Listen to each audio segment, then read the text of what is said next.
Hello and welcome back to Love on Lockdown. I'm your host, Eri Kardos, and I am absolutely thrilled and tickled to have my amazing husband, Jaymin Patel, here. Hi, everyone. I asked Jaymin to be one of our guest speakers today because, number one, I think he's incredible. He really is. And also because he and I have been through so much together. We've learned a lot, and it's one of the reasons why I can really give people benefit as a coach. I mean, we've tried it. We've been through hell and back together. And we found tools that work for us, and we've tried them with test my other clients. And it's been really amazing just to see, when you put the rubber to the road, what works and what doesn't. And this is my partner we get to do it with. Yeah. So I asked him to come here. We're going to talk about some of the things that have really worked for us in our relationship. Also in our parenting, because being parents and being in a relationship is freaking hard. So I am cheering all you parents out there on. Thank you for being a part of this and showing up however you can. And especially for you who might be planning to be parents. When you really get to know what you're getting into. Yeah. Nobody tells you. Nobody tells you this stuff. Yeah. And then also I want Jaymin to just share some of what he's up to these days because he's making some really cool stuff. So. Cool. Yeah. Yeah. Yay. All right. So I don't have a script. We're just going to talk about stuff. But the things that felt really juicy for what I've seen people on Love and Lockdown being interested in and being helpful, I think we should talk about erotic blueprints. Okay. Yeah. Cool. I will say just generally though, I always tell everybody, I love connection. Like I love relating. Like I grew up with a huge family where relationships were like #1 priority.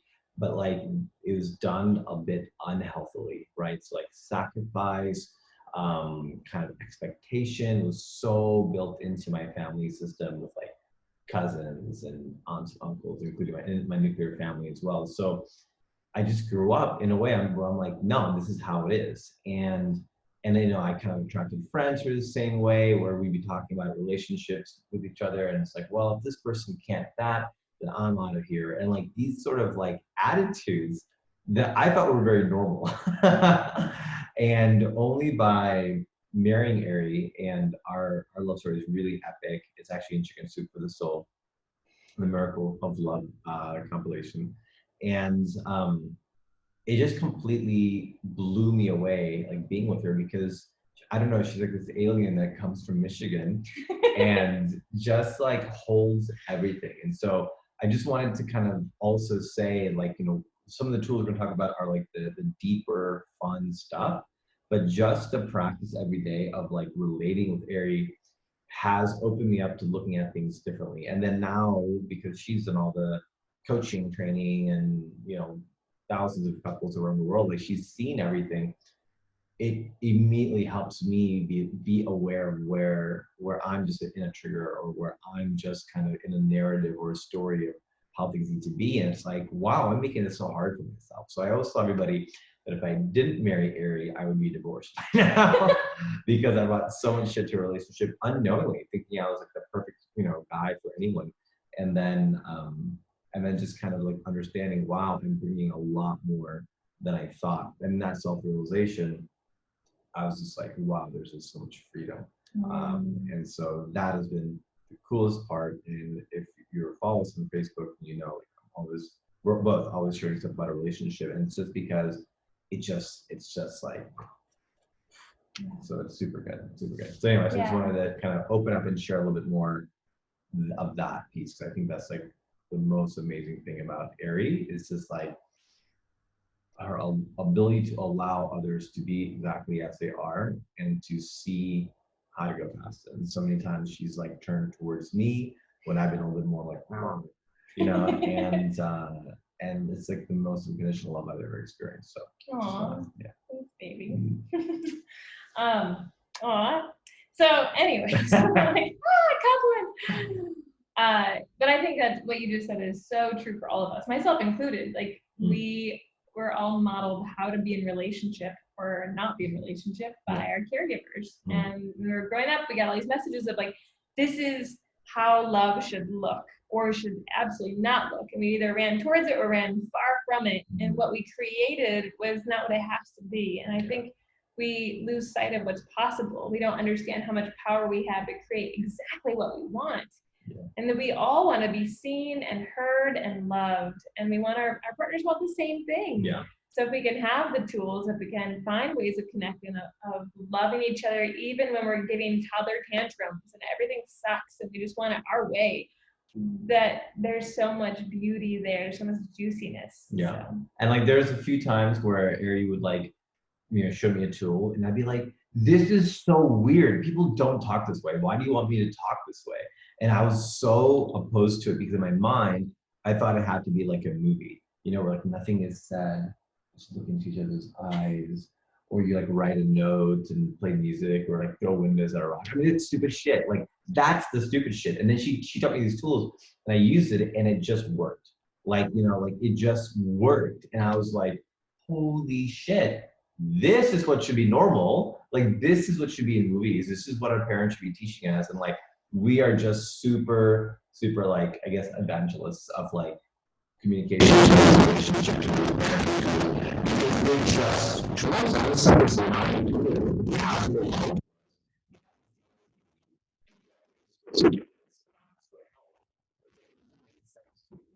So I just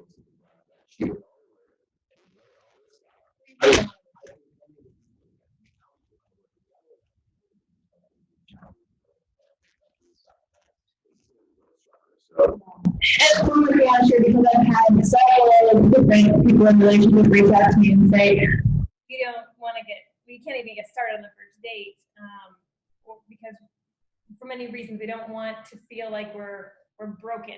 We don't want to work with somebody like a coach or go to a therapist because it shows that we weren't able to do it on our own.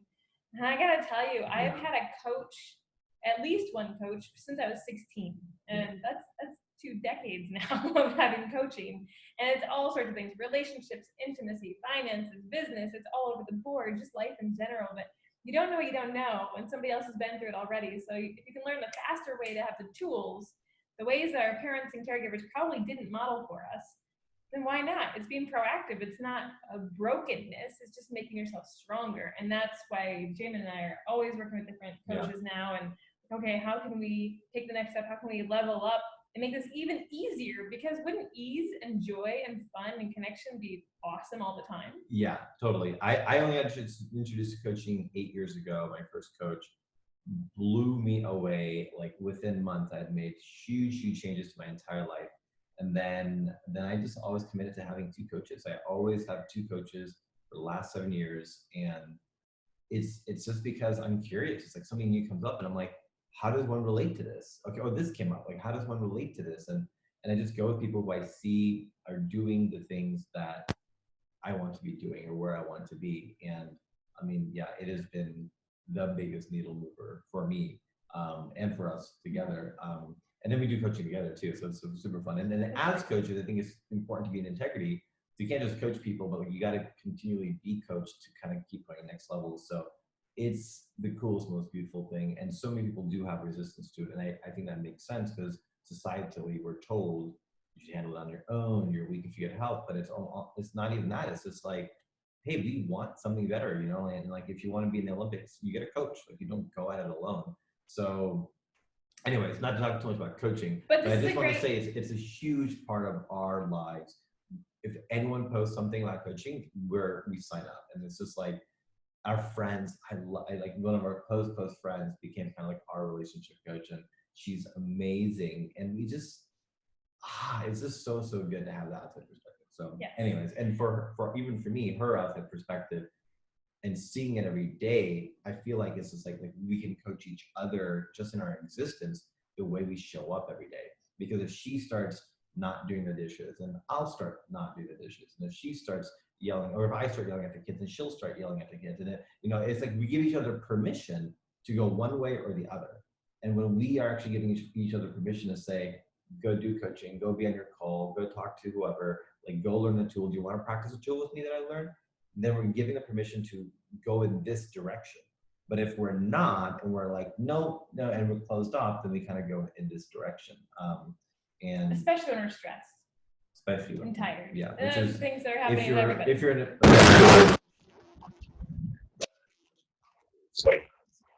and essential workers. So there's just a lot going on.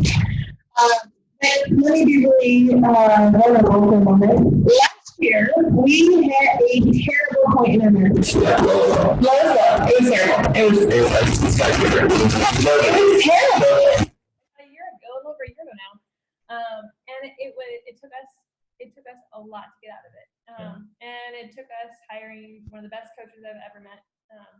Yeah, so I'm gonna give a little shout out to Genevieve. Genevieve, we love you. Magical human being. Yes. Like just pure magic. And actually, Genevieve is starting to run. She's got a free challenge. I think started yesterday or today. It looks really cool. It's technically not free. There's two of them. There's two. There's one that's a free challenge that started yesterday or today, and I'll post a link about it. And then there's a weekend immersion. It's like a weekend seminar type thing, a weekend workshop, whatever you call those, like on virtual conference thing, virtual conference. And it's $97, but Eri and I, because we coached with her, we have 10 free tickets each.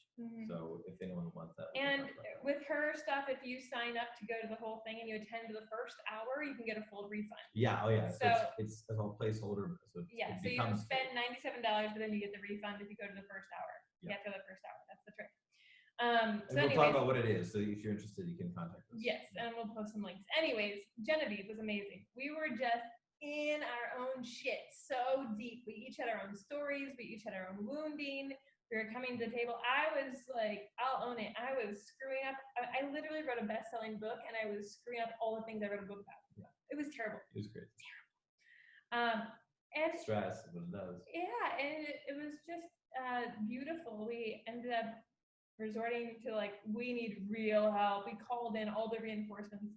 We called in all sorts of incredible coaches from all over the world saying, help us, please. And we entered 4 months of coaching with Genevieve, and it was 6 months of coaching with Genevieve. It was incredible. It flew by way too fast. Yeah, and had 2 other coaches that we would go to periodically as well for stuff. Yeah, and random drop-ins. And then our own individual coaches. We had like 5 coaches helping us. It was amazing. Like navigate that piece, because in relating, it's like your partner shows you your shit, right? And we all have it. Okay, we've watched Titanic. We have shit. Okay, and I can talk about that later. But like, so your partner brings that up, and we kind of always would enjoy that. Like, oh, look at this new thing I can learn and grow and integrate or release or whatever. And then we get to this point where it's just like, this part feels really scary. This part feels really hard. And we had like five people around us, like individually, together, just supporting us. So one of the things that we got out of it that I love sharing, and there was so much juiciness there, but one of the things I love sharing that wherever you are in your relationship, you can do this and have fun with it, is the Erotic Blueprint quiz. Yeah, and it's free online. You can just go and take it. I'm going to post the link for you all, but basically I would encourage you to take the quiz in front of your partner so they can see your answers and you can see theirs. Which would be very surprising. Yes, and there's a woman named Jaya. She created the Erotic Blueprints quiz and the whole Erotic Blueprint system. Tony Robbins uses her and her team all the time. She's just amazing. And Genevieve, our coach, is her right-hand woman. Yeah. So it's just a really amazing tool, and I highly recommend it. Totally. It breaks down how you connect intimately with the world around you, with yourself, with the world, with your partners. So it breaks it down into 5 different categories. Yeah. The first one is. Well, I want to do this part. So, pretty much it's around your pathway to pleasure, right? So we have avenues like to bring out our erotic nature, right? Eroticism, pleasure, joy, all of those things. And. Which doesn't necessarily equal sex. Right. Well, that's what I'm saying. So globally, societally, sex has been repressed. Obviously, then sex sells because it's been repressed. So societally, we're living in a world where sex is really repressed, and then it's really sold to us through movies and nudity and all this sort of stuff, and porn and all that. And so there's this notion that sexuality is eroticism, and that means like penetration, right? And coming together in union that way. And that's just one. That is just one of the 5 avenues to your own eroticism, a pathway to your own pleasure. And this blew my mind because, especially as a man, all this pressure of like, oh yeah, well, you went on a date, yeah, but did you bang her? You know, like those sort of things, right? Or compare, just all this kind of pressure around the ultimate. And, you know, and we even call all of the other erotic fun that we can have foreplay, and then we have the ultimate. You know, it's like everything is just a lead up to this one thing. When there's a whole world of things to explore, they bring millions of people around the world incredible pleasure, incredible joy, incredible eroticism. So I think this is like incredible. Like when I heard this, I was just like, wow, like I've just been holding the wrong story around eroticism and pleasure. There's a broader story, and that's what I think Erotic Blueprints brought for me personally and for us. So, Yeah. so the first one is sexual. That means like your erotic connection, your pathway to pleasure is actual intercourse. You know, like genital touch, like getting that sort of the penetration. That's what takes you where you want to go. And majority of people will probably have that one. But then there's another one, which is called sensual. And I would say the majority of people are sensual. Yeah, they're probably actually sensual, exactly. So sensual is all of the other stuff. It's like penetration could happen or not happen. It's your sensory experience. So it's how you hear music. You're drawn in by music, the smells around you, how something feels on your skin. Yeah, like the smell of your partner, the touch of your partner, you know, just the motion that you're in, if you have music playing and candles going and incense going and smells. And if this is you, and then there's always, we're gonna talk about a little bit, very high level, there's light and there's shadow to each of these. So if this is you, you're probably the one who's also really annoyed if your partner's wearing socks in bed. Like, you're like, why is that happening? And you keep thinking about that. Or there's laundry on the floor, or a song comes on that you don't like if there's music playing. You're very aware. Yeah, there's like, you're so sensually aware that all of it is part of your experience. All of it, the feel of the sheets and the temperature of the room, that's all. If it's too cold, like, then you kind of become less present with your partner, right? It's like, if it's too hot or whatever it might be, like you might be going to your head a lot. So that's the sensual, which is like, they're taking in the full picture of everything, including the genital play that might be going on, or may not happen, or may not even be happening, but that still brings them so much joy and pleasure. But yeah, you can really get focused on one thing if it's not right. You know, I find that sometimes where I won't, like, I'll feel like I just need to keep going, but I won't speak up and say, do you mind if I just change this song because it is so distracting, you know, if there's music playing. So that's like one example for the sensual. And I didn't say anything for the sexual, but the sexual is also very, especially in their shadow, but they're very goal oriented. Yes.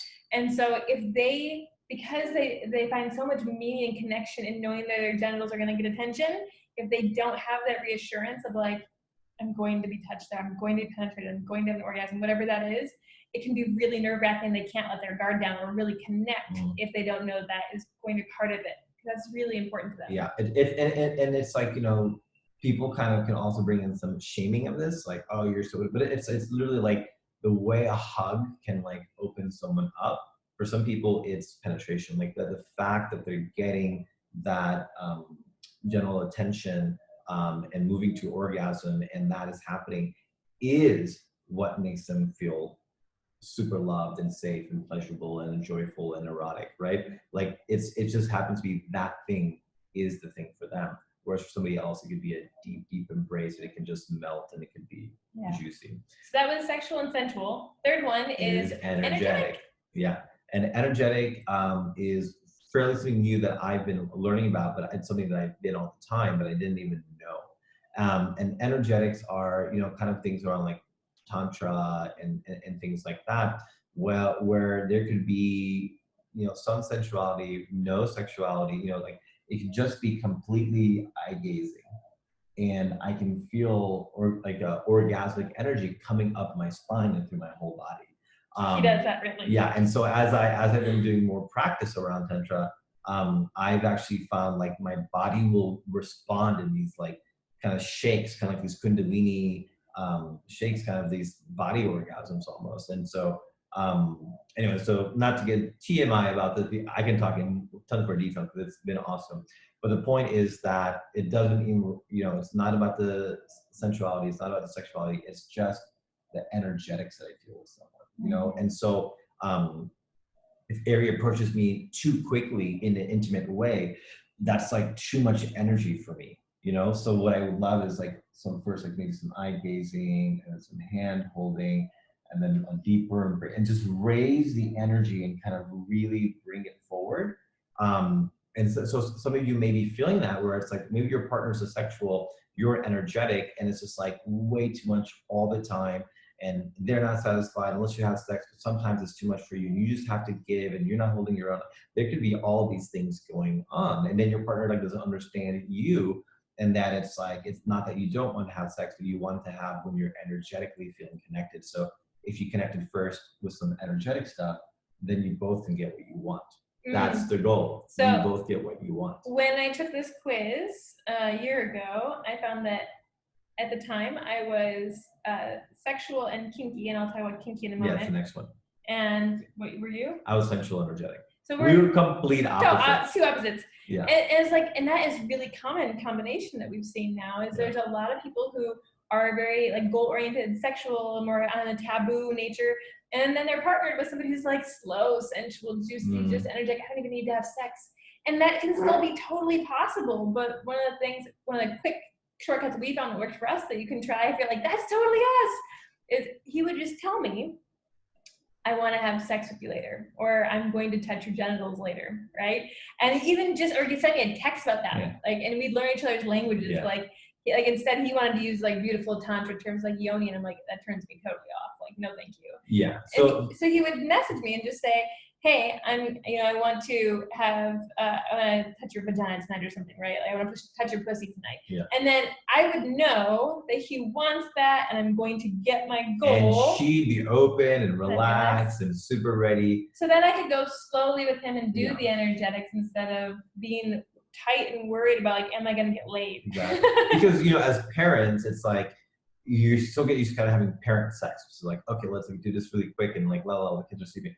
And so if you want to create time, like you find, even though if you're just, in a relationship, you don't have kids yet, you kind of like, when you're first dating, you just have you're having all this sensual erotic activity. And then it kind of becomes like this thing where it's like, oh, well, we're married now. Like, it's like, oh, we're parents now. And so if you want to bring that forward, it can be kind of hard. Like, are you in the mood? Am I in the mood? Like, are we missing, like, we're two boats sailing past each other in the night? And so this sort of languaging, like the foreplay of like setting it up, because if she messaged me, I'm missing your cock or something, or I want to do this, I'll be like, oh, I have, like, what? Like, that's a little bit too aggressive. But if she's like, I really want to have time for our souls to be in union tonight, I would get so juicy when I'm talking this. I would get so juicy, and I would be like, oh yes, so it's like the language that she thinks is a turn on, if she used that to me, kind of closed me. And the language that I think is a turn on, if I use it with her, would kind of be like, okay, but are we getting somewhere? So that was kind of the shift that was huge. It's just the way that we even spoke to each other. Knowing the blueprints allowed us to then have so much more awesome connection and all this sort of stuff. Yeah, instead of pushing us away, it's not like, oh, you're this way and I'm this way, so we can't connect. Instead, we learned some really beautiful tools for how to play in each other's sandbox, which would bring us closer together. We still have two more to go. I'm going to name these, and then I'm thinking that we're just going to do a 2-part series because we're going on. So the fourth one is kinky. I mentioned this before. Kinky is anything that's taboo.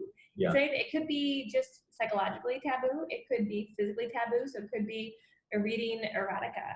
It could be spanking your butt. It could be anything. People can fetishize anything. I mean, it could be like looking at a balloon. Like, who knows, right? Yeah, or like dom sub the play. Like, hey, go do this for me. Good girl, good boy. Like that sort of stuff. All sorts. And it's a whole world. And a lot of people are like, oh, well, that's so weird. But the thing is, like, it doesn't matter why you might have a kink, but the fact that it can bring you, awaken your eroticism or bring you pleasure and joy, that's what life is about. Like, life is about being in pleasure, being in joy. Like, we are all allowed and capable and worthy of that. And so if you worry too much about the kinky stuff, or you worry too much about what it means or why you have it or whatever, just don't worry about it. Just explore what feels good, you know, and if you can do it with your partner and start exploring, that becomes super fun. And the thing about kinky, the reason it's different is that it doesn't always have to be sexual, and it doesn't have to be sensual, and it doesn't have to be energetic. It could literally be, you know, I don't know, like, you know, like I have you stand in a corner for a while, and for some reason that makes you like just really feel like, you know, you've been a bad girl or a bad boy, and then you have to hold a brick or something. I don't know, but like that could really turn somebody on. And it can also be extremely healing. Yeah. I've seen a lot of people. Yeah, I've seen a lot of people be like worried that they're doing something fucked up. And I'm like, you know, this is like adults allowing themselves to be playful. Yeah. It's adult pretend. You know, if you saw kids playing cops and robbers, you wouldn't judge them like that's not okay. But if adults are playing cops and robbers, all of a sudden that's like weird, right? That's a good point. And so it's like, how can you be curious and just be like, oh, you were really interested in playing that game. Let's see what happens when we play that game in a consensual, safe way. Yeah.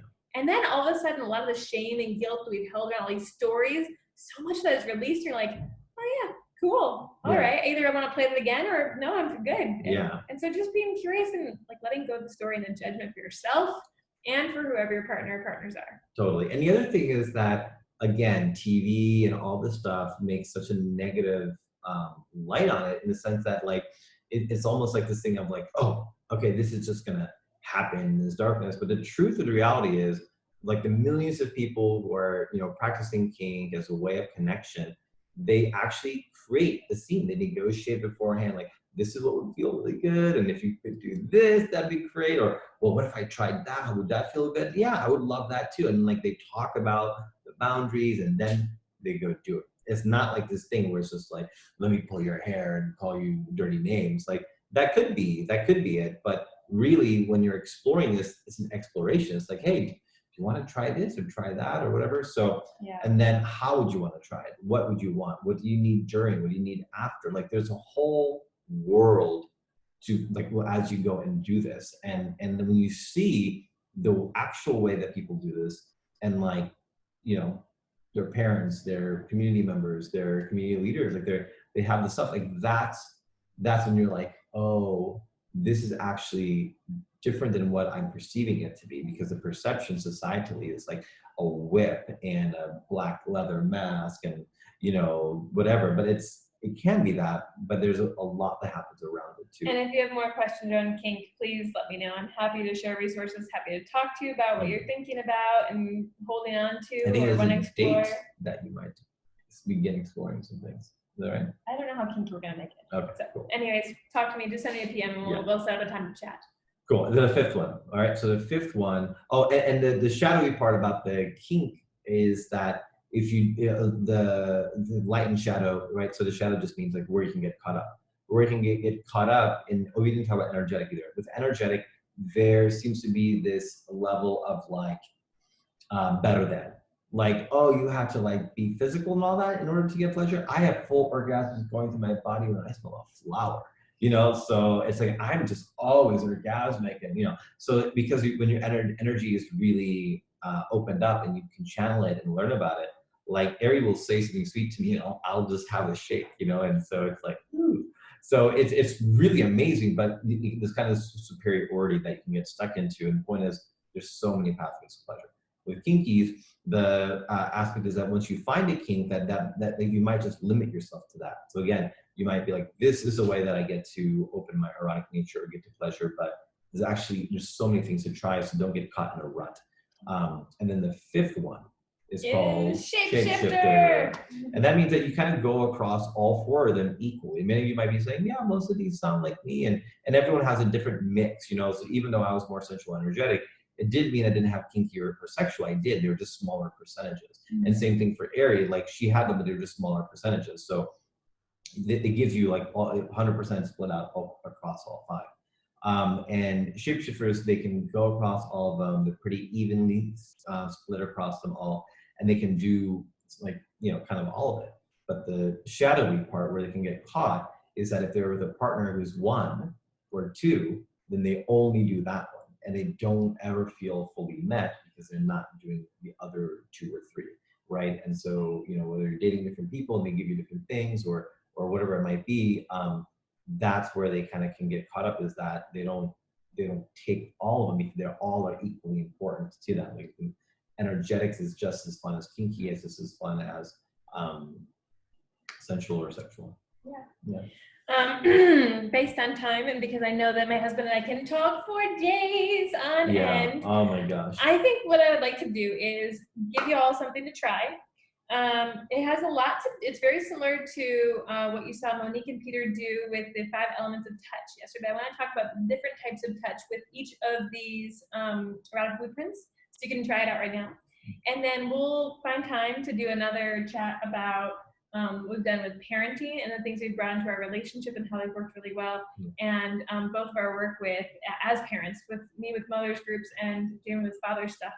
And then I think there's also a link to, he's a TED Talk, he's got a TED Talk, he's got books, he's got all the things, like, he's super cool. You should check him out. Like, like, check out my husband. So here we go. Let's do this. Let's do a quick overview of different types of touch for each of the five erotic blueprints. 4 erotic blueprints. Oh, shapeshifter. Yeah, shapeshifter is just mixing them. Mixing them. So, energetic. Let's start with energetic. So if you just want to lift your hands up, this is what I like to do first, is kind of turn our energy on. Just rub your hands together. Get some energy going. You can feel that heat building up. You can do it for 30. I'm already feeling it. Yeah, if you can do it for 30 seconds for all of us who are not energetic, so we need to build it up a little bit more. He's already like buzzing. So build. If you can do 30 seconds, great. Watch out. When he gets the energetic vibes, you might see it today. And I always tease that I need to wear a helmet when I'm around him. So warm up your hands, get the energy flowing, and then just first do that on yourself. Feel your hands, move them away, and just feel the energy there. You can kind of play with it. Maybe you'll feel a pull towards your hands. Maybe you'll feel a little bit of a repel. You can put it up around your face and just feel the tingles of the energy that's going around. And then when you're ready, with your partner's consent, yes, you just go in. You don't even have to touch him. We're going to start with shakes. Okay. Yeah, that's crazy, right? Like, you didn't even touch me. It's just like feeling her energy. It just starts like vibrating at me. It's brand new for me. Like, well, maybe like a year or 2, or. How did we start doing this work? Yeah. So. Yeah, it's super good. Totally okay, cool. And if you're not energetic and it's not really doing a lot for you, that's okay. There's lots of different types, and you can strengthen these muscles. So you don't have to be like, I'm a sexual, I'm never gonna feel energy. It's like, no, you can start to flex those muscles and practice, and then you can like really start to understand your partner or partner's And Eri specifically around energetics has just like in the last year. Yeah. Has just I am a believer in shape-shifting now. So the next one is sensual. So now we're actually going to apply some touch. We're going to actually put a little bit of pressure on, move things around. It's like a nice massage. It's a little bit of pressure, a little firm pressure. Think about what it would be like to get a massage. You just go over yourself. This is for your own pleasure first, and then for your partner or partners. So when you're ready, this could be all sorts of touch. And then you can start asking, like, can I get a little bit lighter? Can I get more grounding touch? Like right now, where my arms and shoulders, I love a grounding kind of squeezing. Around my face, I love some really light, feathery touch as well. Cool. Yeah. So that's, try different things. This is fast forward just to try some things too. And it was really beautiful watching how the 5 elements of touch from yesterday's talk corresponds so nicely. So if you want to go deeper, also check out Monique and Peter's talk. They're awesome, by the way. Yeah, and they're tantric leaders globally. They're super like. Kinky is any of the what they call the fire touch, but this is could be scratching, could be slapping or thudding, could be hair pulling, could be slapping here. It's just all over the place. Could be using a tool like a flogger, or even like but it's a stronger sensation. It's a stronger sensation. So if you're doing it to yourself, just kind of see like how does this feel to me? What feels really good right now? Mm-hmm. What feels weird? What do I want more of? Where do I want more pressure? Like you could seriously bite yourself. And you might find that different parts of your body want different things. Oh yeah. You know, like you might really like bites in your neck, but you might like really grounding touch in your legs, and then like tickly on your chest, you know? Yeah. Yeah. Okay. So maybe he likes having his hair pulled. I like having my hair pulled. Mm-hmm. Maybe he wants some scratches on his chest. Mm-hmm. Maybe he wants a little bit like face slapping. Like, who knows? You get to play with and ask and just be open to receive. Like it's not for everybody. Yeah. And it can change from moment to moment, which is really cool. Then there is sexual. We're not going to show you that one. but I'm gonna encourage you, like just pause for a moment and just, you don't have to have sex, but like what does it feel like to just lightly put your hand over your genitals? That's it. Just give yourself some attention there in this even on your own place. This is really great because like, you know, a lot of times in just like society in terms of like masturbation or things like that, there's again this self like objective orientation, like, oh, if I touch myself, it means I'm going to give myself an orgasm. What does it mean to just touch yourself? To just be curious, to not say, okay, I'm going to go and in order to get something, but to just feel and tune in and be slow and see what's there. Like a lot can really come through from that. Yeah, I think we're often told a lot of stories around how we are, like these areas, our erogenous zones are for someone else's pleasure. And what would it mean if it was for your own? And you did it just because you wanted to be with yourself and you wanted to learn how to love yourself in a new way and really get curious. I mean, this whole Love on Lockdown is about being curious. So what would it be like to be curious about yourself, about your own breasts, your own genitals, whatever's there, your own butt, your anus is crazy. Yeah. So just saying, oh, yeah, I haven't really thought about that. Maybe it makes me a little uncomfortable even to think about it. Well, what are some baby steps? Just feel into whatever your body is open to trying and go for it. Yeah. And the last one is shapeshifters. This is you combining all of these different kinds of touch and really figuring out, just like what he said, what part of my body wants what kind of touch right now. And maybe you're going to start trying things out at the same time. So maybe you're going to be like pulling your hair while caressing your neck gently, right? And there's all sorts of ways to do this. Maybe you'll put on some music later and light a candle while you do tapping and slapping. Like, who knows? Yeah, there's a whole world out there. So yeah.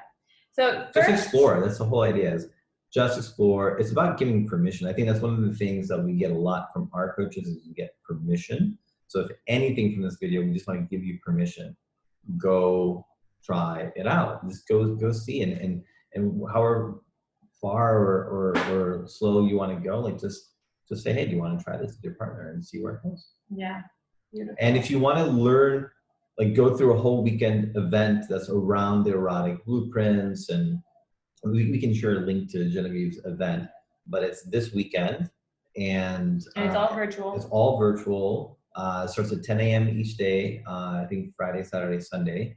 And she has tons of great guest speakers and stuff too. But anyways, we love her work.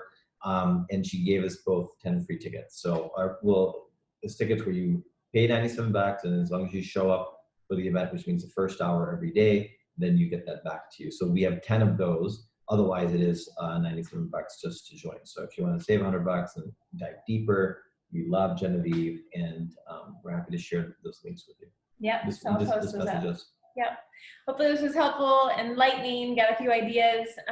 We're going to get to the father stuff later on, but I do want to just have you quickly mention that there's something coming up. Yeah, so I was thinking, Eri's just doing all this amazing stuff, and I was like, well, what could I be doing if I really want to help dads? And I want to create this big free event that just combines dads and wants to celebrate each other and motivate each other. And so I'm creating something right now. It's called #DadWeek, and it is the week leading up to Father's Day. So Father's Day is Sunday, June 21st. So this kicks off on Sunday, June 14th. And it's going to be 7 days. You get 7 wisdom bombs sent to your email for 10 minutes each, and then a challenge every day. We're going to have an opening circle call on Sunday, the 14th, and then on Saturday. And the goal is for you to up-level your life in every way, whether it's creativity, fun, parenting, love, romance, relationships, fitness, all of that stuff, mission, like that's so important to men to stay on their mission. So it's taking all of that. I have amazing guest speakers lined up. Like my own personal coaches are joining on, and some others. And the goal and the point is to help dads wake up at their very best possible on Father's Day morning. So it'll be the full week leading up to Father's Day. So when you wake up, you feel fully worthy, fully loved, fully capable, fully motivated, fully confident, fully you, fully authentic, as much as you can with the power week right before. I love it. How much is it? Free. Oh, it's free. Awesome. Yay, free stuff. Yeah. So it'll be a free challenge, and Yeah. So we'll add all the links. We'll give you all the information, and just PM me if you have questions or feel like that was really awesome. He's available too. He's tagged in all this stuff. Yeah. And if you for sure want to know, in case we miss you if we're not on Facebook, then just go to theintegratedfather.com. That's my website. You can put in your email address, and then I'm going to send it to that list of dads that I already work with. So you can get the information there. Love it. So thank you all so much for joining us. Thank you all. And we'll come back with more another time. Bye. See you soon.